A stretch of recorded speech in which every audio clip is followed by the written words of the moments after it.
Hey guys! Welcome back! So marami tayong pwedeng dahilan kung bakit gusto natin na wala tayong surname sa Facebook. Pero I think the most common reason is because of privacy issues. Kung ano mang reason mo, don't worry kasi sa video na to, I will show you how to remove your surname on Facebook using your mobile phone.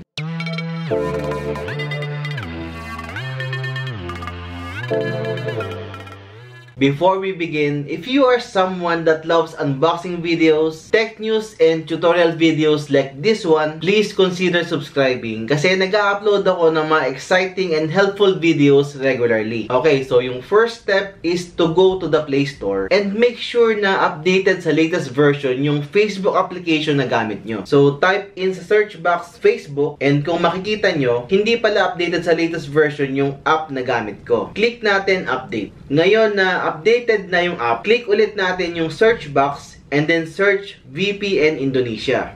Ito yung app na yon. Click nyo, then install. So, i-open natin yung Facebook account ko na gusto ko na i-remove yung surname. Open nyo yung app and then click nyo yung 3 lines na to sa upper right. Next, click nyo tong gear sign na to go to settings and privacy. Sa next page, click this to go to your account center. Click profiles.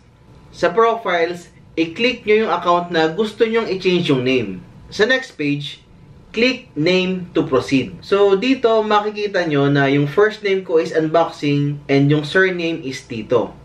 Ang gusto ko sana, ma-remove tong surname para Unboxing Tito na lang siya sa first name. Kung i-try ko naman na remove yung last name ko, you will see na hindi clickable tong blue button kasi nga, I'm not allowed since yung location ay dito sa Philippines. Okay, before we proceed, explain ko lang quickly kung bakit natin kailangan gumamit ng VPN. Dito kasi sa atin, yung typical na composition ng pangalan natin is composed of 2 parts, which is a first name and a last name or yung family name natin. So, as long as yung location mo is being identified dito sa Philippines, hindi ka i-allow ni Facebook to register under a single name. Kaya we need to change our location to Indonesia. Kasi unlike dito, it's not unusual for them to have a single name. So, ngayon na malinaw na, i-close nyo yung Facebook app and then i-open nyo naman yung app na dinownload natin kanina. Pag open nyo ng app, ito yung interface na makikita nyo. Sa center ng screen,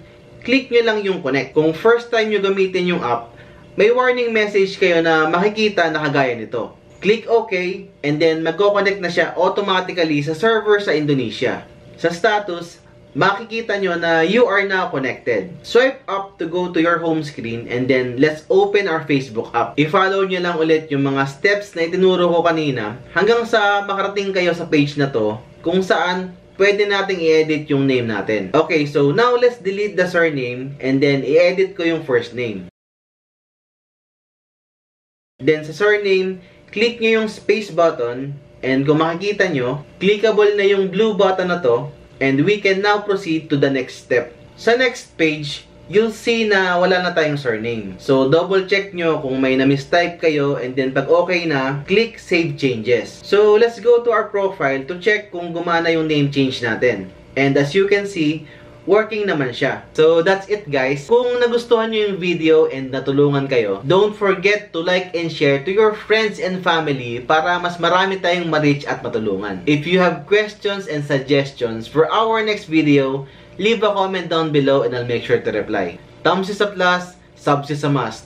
I'm the Unboxing Tito and I will see you next time.